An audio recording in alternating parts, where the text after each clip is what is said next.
me tell you something you already know. The world ain't all sunshine and rainbows. It's a very mean and nasty place, and I don't care how tough you are, it will beat you to your knees and keep you there permanently if you let it. You, me, or nobody is gonna hit as hard as life.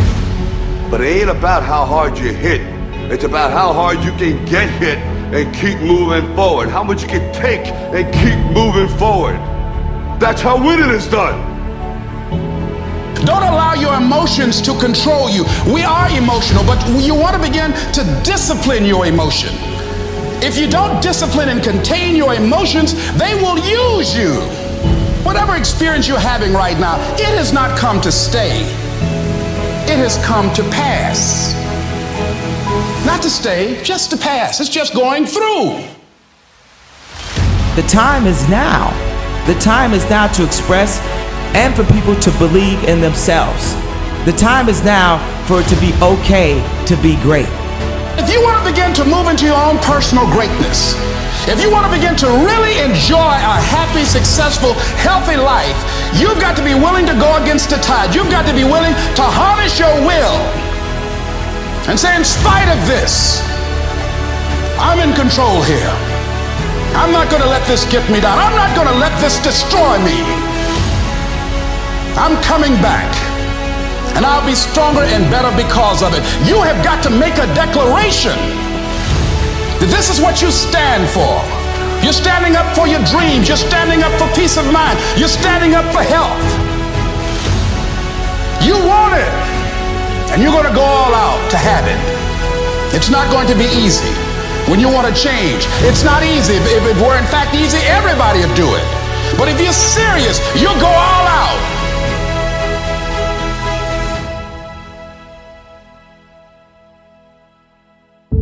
But like I always say, life is 10% what happens to you, it's 90% what you do about it. The first step is getting completely and brutally honest enough to say, I am tired of myself.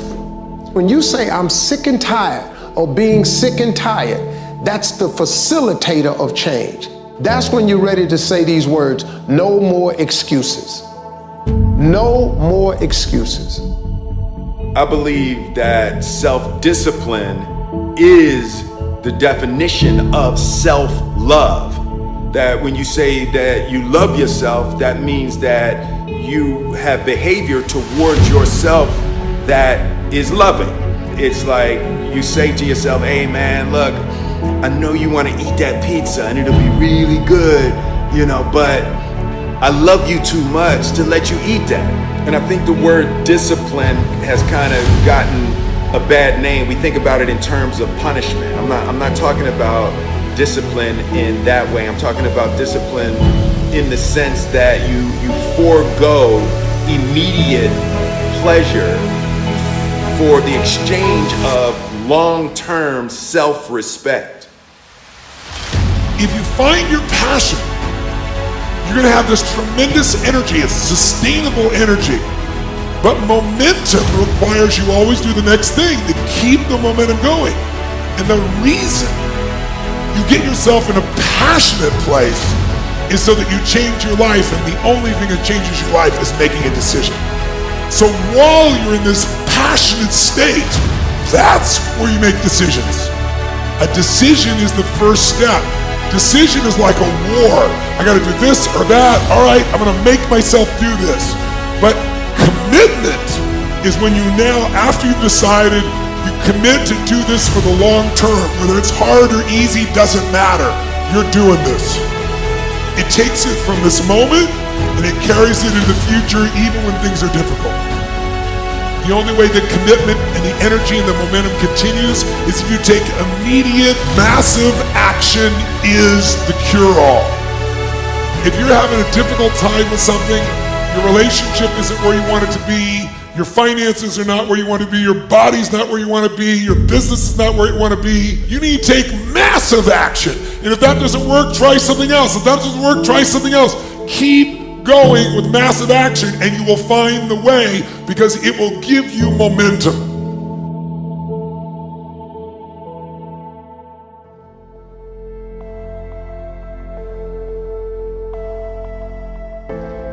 I don't want to be an icon. I want to be an idea, you know? I want to represent an idea. I want to represent possibilities. I want to represent magic, right? You're in a universe and 2 + 2 = 4. 2 + 2 only equals 4 if you accept that 2 + 2 = 4. 2 + 2 is going to be what I want it to be. There's a redemptive power that making a choice has, you know, rather than feeling like you're a threat to all the things that are happening. Make a choice. Like, you just decide what it's going to be, who you're going to be, how you're going to do it. Just decide. And then from that point, the universe is going to get out your way.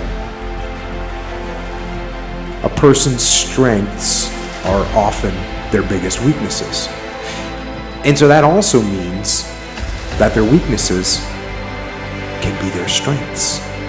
So, me, I am weak. In all those ways that I listed, I am weak.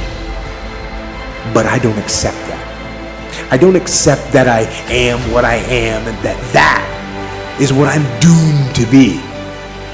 No, I don't accept that. I'm fighting. I'm always fighting. I'm struggling and I'm scrapping and I'm kicking and clawing at those weaknesses to change them, stop them. Some days I win. Some days I don't. But each and every day I get back up and I move forward with my fists clenched toward the battle, toward the struggle. And I fight with everything I've got to overcome those weaknesses and those shortfalls and those flaws as I strive to be just a little bit better today than I was yesterday.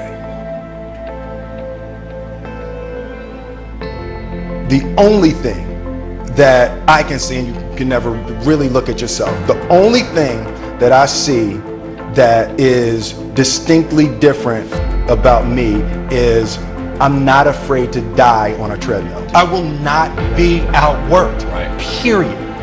You know, you might have more talent than me, you might be smarter than me, you might be sexier than me, you might be all of those things. You got it on me in 9 categories.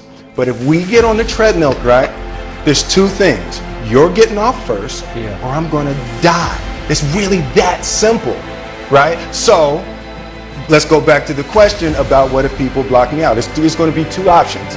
I'm going to get back in, or I'm going to be dead. You're not going to outwork me. It's such a simple, basic concept.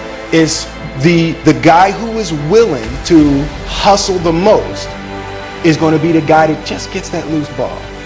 The commodity that I see the majority of people who aren't getting the places they want or aren't achieving the things that they want in this business is strictly based on hustle. It's strictly based on being outworked. It's strictly based on missing crucial opportunities. I say all the time, if you stay ready, you ain't got to get ready.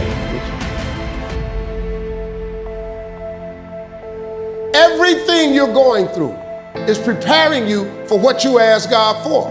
You just got to quit tripping while you're in the process, because the process is necessary. You may not see it now, but when he gets you on the other side of it, you're going to see exactly why it went that way. And you're going to be okay with it. But quit tripping during the process.